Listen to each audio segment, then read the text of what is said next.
अस्सलामुअलैकुम। आज हम डिस्कस करेंगे difference between prokaryotic and eukaryotic cell. ये बहुत ही इम्पोर्टेंट और बेसिक टॉपिक है, तो इसलिए इसको बहुत ही गौर से सुनना आप लोग, हर पॉइंट को, हर डिफरेंस को। सबसे पहला जो डिफरेंस है वो है इनके ओरिजिन का, इनके अराइज होने का। जो प्रोकैरियोटिक सेल है वो 3500 मिलियन ईयर्स अगो अराइज हुआ था, जबकि eukaryotic cell 2500 million years ago arise हुआ था। तो इनके ओरिजिन में डिफरेंस है। प्रोकैरियोटिक सेल पहले अराइज हुआ था, ठीक है, यूकैरियोटिक बाद में। ये इनका डिफरेंस एक हो गया। दूसरा, प्रोकैरियोट और यूकैरियोट का जो है ना वो मीनिंग क्या है, मतलब क्या है इनका। तो pro means before and कैरियोन mean nucleus, मतलब बिफोर न्यूक्लियस। बिफोर न्यूक्लियस का मतलब क्या है यहाँ पे? इसका मतलब है कि न्यूक्लियस से पहले जो सेल थे ना उनकी बात हो रही है, मतलब जिनमें न्यूक्लियस प्रॉपर क्लियर कट नहीं था। दूसरी तरफ यूकैरियोटिक का क्या मतलब है? You means true and कैरियोन means nucleus, true nucleus. True nucleus का क्या मतलब है कि इनमें न्यूक्लियस प्रॉपर था, ट्रू था, ठीक है। उसके बाद क्या है कि they lack nuclear membrane and DNA is freely present in cytoplasm. मतलब इनके पास एक क्लियर कट जो है ना वो न्यूक्लियर मेम्ब्रेन नहीं थी, न्यूक्लियस प्रॉपर नहीं था। डीएनए जो है ना वो जेनेटिक मटेरियल वो फ्रीली साइटोप्लाज्म में बस पड़ा था, और जो जिस स्पेसिफिक एरिया में वो था वो डीएनए, उसको हम क्या कह रहे हैं यहाँ पे? न्यूक्लियोइड, ठीक है। जबकि यूकैरियोट्स में क्या होता है कि DNA is covered by nuclear membrane, hints true nucleus is present. तो यहाँ पे डीएनए जो है वो जेनेटिक मटेरियल वो प्रॉपर एक मेम्ब्रेन है जिसको हम न्यूक्लियर मेम्ब्रेन कह रहे हैं, उसके अंदर कवर्ड है। तो यहाँ से क्या हमें पता चलता है कि यूकैरियोट्स जो हैं उनके पास ट्रू न्यूक्लियस प्रेजेंट है, ठीक है। उसके बाद क्या है कि membrane bounded organelles are absent. Prokaryotes जो होते हैं ना उनमें membrane bounded organelles proper present नहीं होती, ठीक है। जबकि यूकैरियोट्स जो होते हैं उनमें प्रेजेंट होती हैं मेम्ब्रेन बाउंडेड ऑर्गेनेली, जैसे कि हम फॉर एग्जांपल माइटोकॉन्ड्रिया इनके अंदर प्रेजेंट होते हैं। इसके अलावा और भी बहुत सारी ऑर्गेनेलीज प्रेजेंट होती हैं जो कि मेम्ब्रेन बाउंडेड होती हैं, ठीक है। उसके बाद राइबोसोम्स का डिफरेंस है।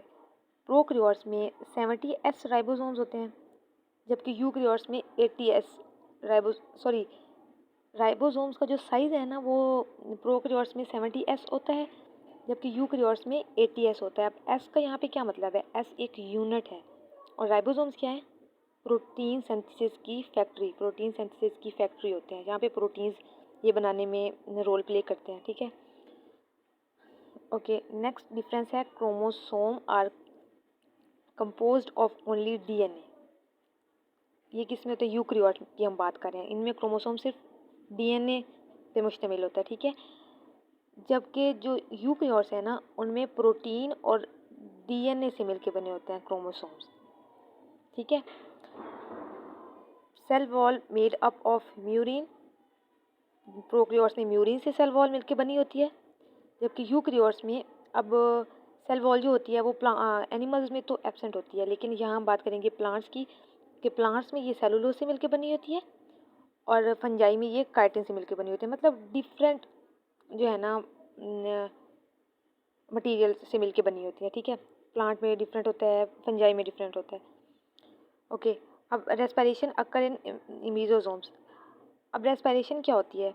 एनर्जी प्रोडक्शन का प्रोसेस जो होता है उसको हम क्या कह रहे हैं? रेस्पिरेशन। तो प्रोकैरियोट्स में जो है ना वो ये मीजोसोम्स में होती है, और मीजोसोम्स क्या हैं? बेसिकली ये जो है ना मेम्ब्रेन, प्लाज्मा मेम्ब्रेन की इन फोल्डिंग से जो स्ट्रक्चर्स बनते हैं ना उनको हम मीजोसोम्स कहते हैं, मतलब like this. Okay, got it. तो ऐसे जो स्ट्रक्चर्स होते हैं उनको हम मीजोसोम्स कह रहे हैं, और वहाँ पे प्रोकैरियोट्स में रेस्पिरेशन अकर होती है। जबकि यूकैरियोट्स में क्या होता है कि ये रेस्पिरेशन जो है वो माइटोकॉन्ड्रिया में होती है। माइटोकॉन्ड्रिया क्या है? एक प्रॉपर ऑर्गेनेली है पूरी। हमने भी कहा है कि यूकैरियोट्स में ऑर्गेनेलीज प्रेजेंट होती हैं, जबकि प्रोकैरियोट्स में proper organelles membrane bounded present नहीं होती, ठीक है। तो यहाँ पे चूँकि प्रेजेंट होती हैं तो माइटोकॉन्ड्रिया में रेस्पिरेशन जो है वो अकर करेगी, ठीक है। और माइटोकॉन्ड्रिया को हम क्या कहते हैं, आप सबको पता होगा, power house of the cell. और पावर हाउस ऑफ द कौन से सेल का पावर हाउस होता है? यूकैरियोटिक सेल का। यहाँ से एक और डिफरेंस भी क्लियर हो गया। ओके, अब इसकी एग्जांपल में क्या आता है? प्रोकैरियोट्स में क्या आता है? बैक्टीरिया। और यूकैरियोट में आपको पता है एल्गी, एनिमल हो गया, प्लांट्स हो गए, ये सब आते हैं। बैक्टीरिया का स्ट्रक्चर तो आप सबने देखा होगा, उसमें कोई मेम्ब्रेन बाउंडेड ऑर्गेनेल्स नहीं प्रेजेंट होती। और इसके अलावा जो होता है ना, उसका जेनेटिक मटेरियल डीएनए वो भी किसी न्यूक्लियर मेम्ब्रेन के अंदर कवर्ड नहीं होता, ऐसे ही पड़ा होता है बस। ठीक है, जबकि एनिमल्स में, प्लांट्स में एक क्लियर कट न्यूक्लियस प्रेजेंट होता है। तो ये था प्रोकैरियोट और यूकैरियोट का डिफरेंस। आई होप आपको अच्छे से समझ आया होगा। अगर मेरे चैनल अच्छा लगे तो सब्सक्राइब कर दें।